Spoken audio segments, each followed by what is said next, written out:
Hey pals, I'm here today to talk about 14 of the books I am most anticipating in 2024. I'm very excited because I'm having to split this video into two. I have, I think, about 35 books I am really looking forward to reading next year. They're 2024 releases. 14 of those are from authors I've previously read from. So I tend to look on catalogues and websites of my favourite publishers, but something I also tend to do, and I had really good luck with it in 2024, is I just look up loads of authors I've read from previously, whose work I've enjoyed, who haven't had a book out for a while, and every year I just check if they have new books coming out, and this year 14 of them do, so I'm very excited, and some of them are my favourite authors, so I feel like 2024 is just going to be an absolute bang out of a reading year, and loads of these, like premise-wise, even if they weren't written by authors whose books I previously loved, I'd still be super excited about. So yeah, very happy. And then the other video will be a mixture of debut authors or authors who are writing, second or third books, and I just haven't read their previous ones. But again, loads of really interesting sounding books, and just cannot wait. So the first one, and one that I think will be on a lot of people's list, is Come and Get It by Kylie Reid. This comes out on the 30th of January. I'm quite surprised that I haven't heard like a lot more buzz about this, seeing as it's coming out quite soon. I think that's because the blurb is kind of vague, but I really enjoyed Such a Fun Age. I listened to it on audio, and so I'm dabbling about whether to read this physically or listen on audio, so I'm going to wait until they have a sample of the audiobook narrator, which they may already have, so I need to check that. But like I said, the blurb is a little bit vague, but what it says is that we are following these two women. One is a woman called Millie, who wants to graduate and sort of save up and sort of start the rest of her life. Another is a woman called Agatha, who is a writer, and she is researching sort of attitudes towards weddings, and she ends up interviewing the woman in Millie's dorm room. And these two women form this unlikely relationship, and it says that this book takes a lens to our money-obsessed society in a tension-filled story about desire, consumption, and bad behaviour. So I think those themes sound really good, and I always like a narrative that focuses on a new friendship or a new sort of relationship between women. So yeah, I can't imagine that Kylie Reid could write a book I wouldn't enjoy. I just think tonally her writing was great in Such a Fun Age, and I really enjoyed the way she had a lot to say, but also wrote a book that was really warm and funny, and yeah, just very much looking forward to this one. And the next one comes on the 7th of March, and that is We Are Together Because by Kerry Andrew.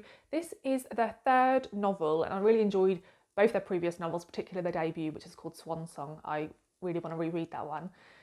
And this sounds really intriguing, but also quite ominous. It has a quote on the front from Sarah Waters saying, "A rich, mysterious novel, I loved it," which bodes well because I think Sarah Waters tends to save her blurbs for really brilliant books. The premise of this sounds really intriguing. So, these two brothers and two sisters are meeting one another for the first time as teenagers because the two brothers have the same father as the two sisters, but their father left their mother to go and have an affair with the sister's mother and then had them. So they're all around the same age. The sons haven't met their father before, and they're all spending the summer in France in their father's holiday home, and tensions start to brew. Some desires start to become apparent between the teenagers, which are clearly a little bit incestuous, which is something I don't normally like as a topic, but I feel like this feels kind of like realistic and something that could be like a real bizarre situation to be in, like as a teenager. It says, sex in its multiple pleasurable divergences in forms, disturbances and abuses is on the minds of all the siblings during the hot, lethargic summer days next to the pool. Meanwhile, the land is responding and reacting to something inexplicable and eerie. There is a sound, a strong buzzing tonal undercurrent that only Connor can hear. And when Violet one night sees a plane light abruptly drop and disappear in the night sky, it signals the unsettling beginning of something that threatens so much more than their turbulent holiday. So I don't know if there's something a bit like apocalyptic about this. I'm not sure. I like that the blurb doesn't give too much away, and very excited about this one. I also like books that deal with like family, sibling dynamics, so I think this will be a really good one. Another big buzzy American release is Wandering Stars by Tommy Orange. This comes out on the 21st of March, and this is somewhat of a follow-on from There There. if you haven't read There is a contemporary novel focusing on a collection of characters who view themselves as urban Indians, so Native Americans who live off reservation. And the book is building up to a powwow, and sort of events happen that build the tension throughout the novel. Now, this is somewhat of a follow-on because we follow one character from the point of the powwow onwards, and there's a pretty epic ending at the end of There.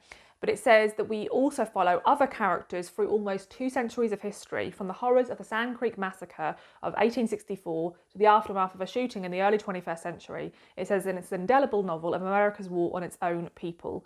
And I didn't love There. I think it had a lot to say. I really enjoyed some segments. It almost reads as a collection of short stories, and some characters I enjoyed more than others.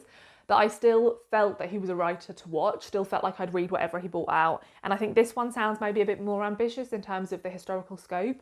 So I'm really intrigued to see where this one goes. Then on the 2nd of April, we have Village Weavers by Miriam J.A. Charnley. This has a beautiful cover. And this is from Tin House Books. And I will say that I have included, I think across these 2 lists, maybe 5 or 6 books from Tin House. They are putting out some absolute bangers in 2024. It would appear that the people choosing which books to publish have quite similar book taste to me. So yeah, and they publish all their books beautifully. So anyway, just a shout out to Tin House. So I read, I think this year, I listened on audio to What Storm, What Thunder by this author, which is an interconnected short story collection, sort of in novel form, and I thought was great. And so I was sort of watching this author. This one, now, a couple of words that concern me in a blurb is when a book is spread across decades, or if it has the words like multi-generational, saga or epic in the title. I know loads of people, for them, those words pull them in. For me, my concern is always, I don't like to be held at a distance from characters. And so if I'm following someone's life,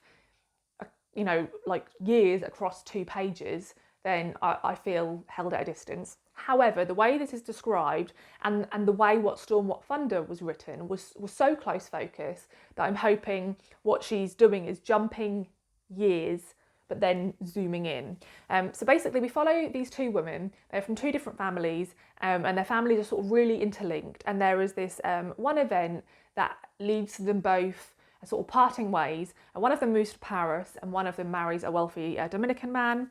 And it says, across decades and continents, through personal success and failures, they are parted and reunited, slowly learn the truth of their singular relationship. Finally, 6 decades later, with both women in the US, a sudden phone call brings them back together once more to reckon with and perhaps forgive the past. So yeah, I am very interested in this.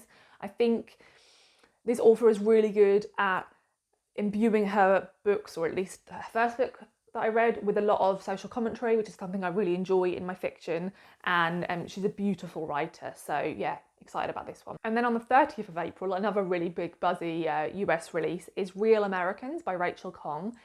Now, I was quite surprised when I heard this blurb, because I read this author's first book, which, if pronounced in the American pronunciation, which the author is, would be Goodbye Vitamin. As a Brit, I would say Goodbye Vitamin, but it doesn't sound as good, does it? So I quite enjoyed that book, and it was a book that I think I gave around 3.5 stars. It's about a daughter whose father, I think, is diagnosed with Alzheimer's, and he's a professor, and he's not really accepting his diagnosis, and she goes home to try and sort of help out.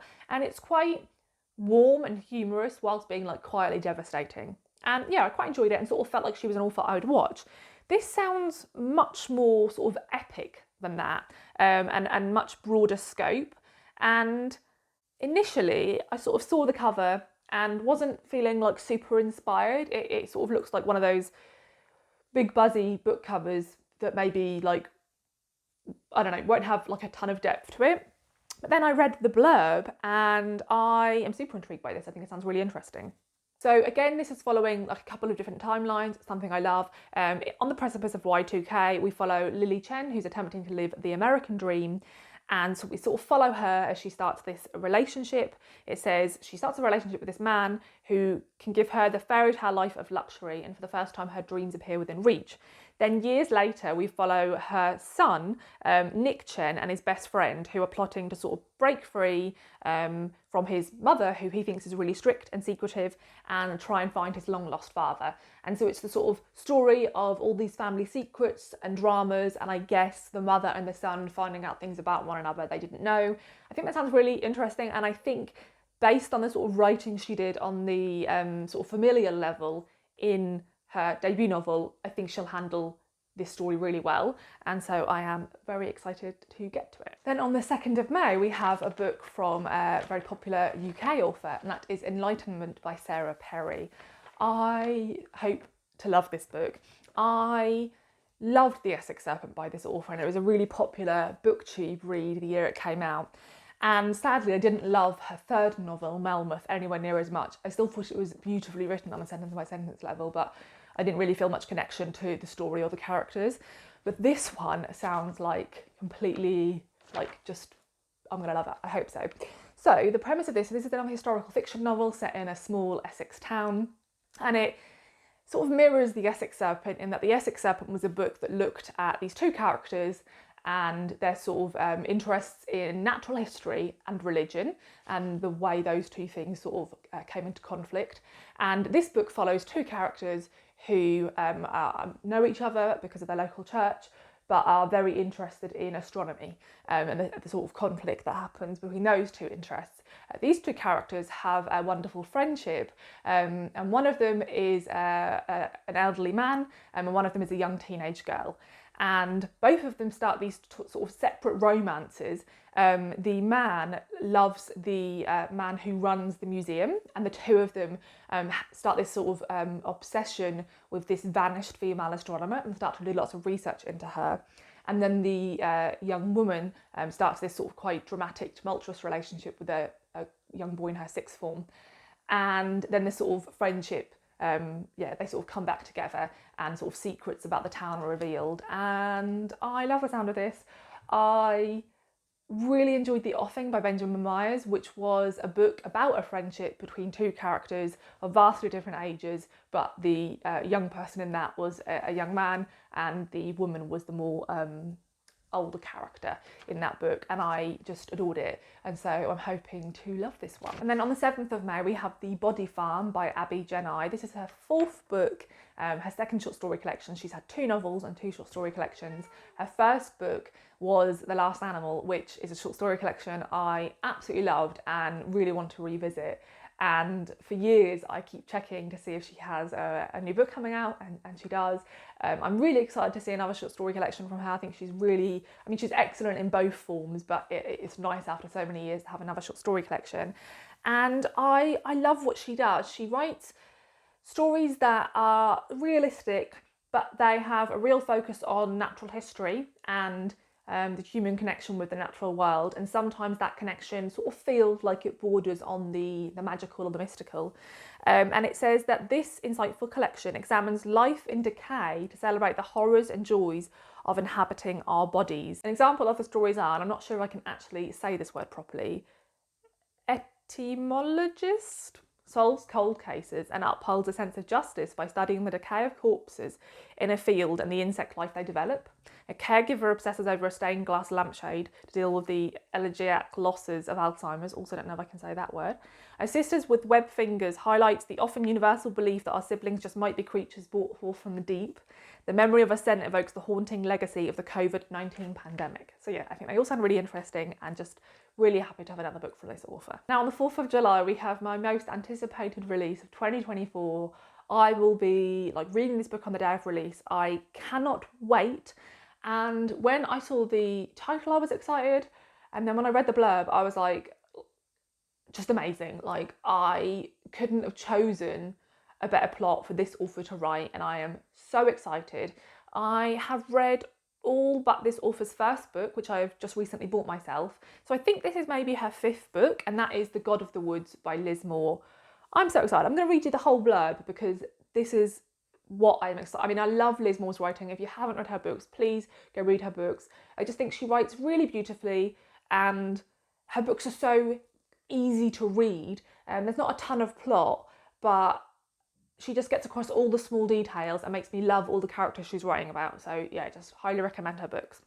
It says, when a teenager vanishes from her, I hate saying this word as well, Adirondack summer camp, two worlds collide. Early morning, August 1975, a camp counsellor discovers an empty bunk. Its occupant, Barbara Van Laar, has gone missing. Barbara isn't just any 13-year-old. She's the daughter of the family that owns the summer camp and employs most of the region's residents. And this isn't the first time a Van Laar child has disappeared.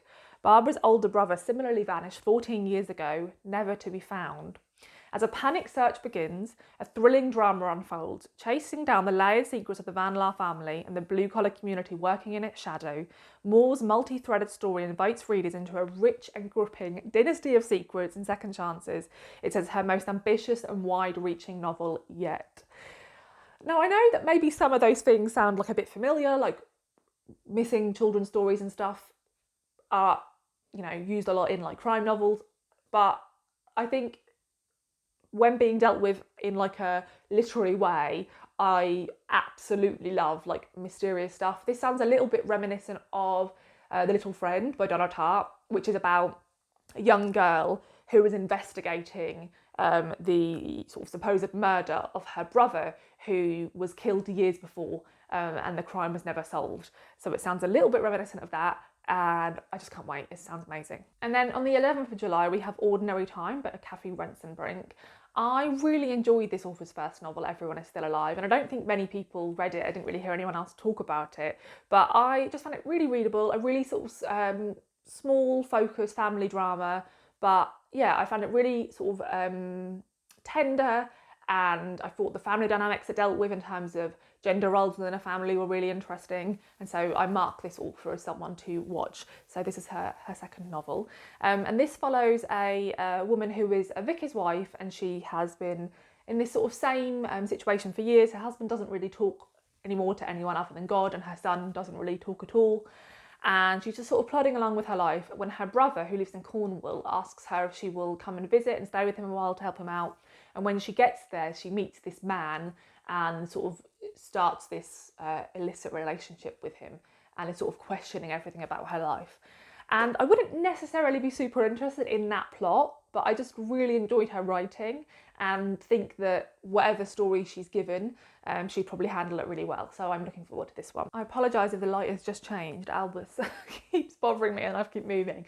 So on the 18th of July, we have Kiki Summer by Emily Itami. Her debut novel came out a few years ago. It was called Fault Lines. It was one of my favourite reads of the year it came out, and it was actually also about an affair and a wife considering whether to leave her husband and children.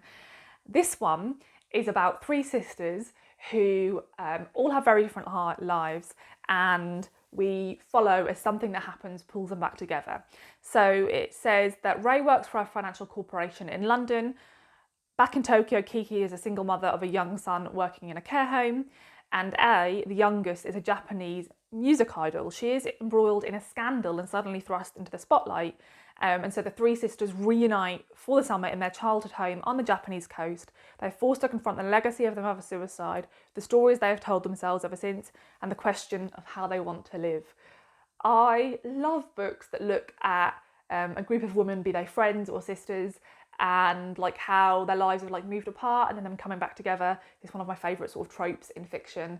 And yeah, again, just an author who I just found her book so compelling. I think I read it in like one afternoon outside in the garden and really enjoyed it, and have just been so excited to read whatever she brings out in the future. So yeah, if you haven't read her first book, Fault Lines, I definitely recommend giving it a go. Then on the 1st of August, another one that I'm just super excited about is The Echoes by Evie Wyld. Evie Wyld is one of those authors, I look every year to see if she has a new book coming out, and The Bass Rock didn't come out that long ago, so forgivable that there hasn't been one in a couple of years, obviously. But I had no idea she had a new book coming out. I just typed in her name and this came up, and I was like, oh my god, literally cannot wait. So Evie Wyld, I think I've read all of her books now. Yes, I have, and really enjoyed all of them, but The Bass Rock in particular is a favourite of mine.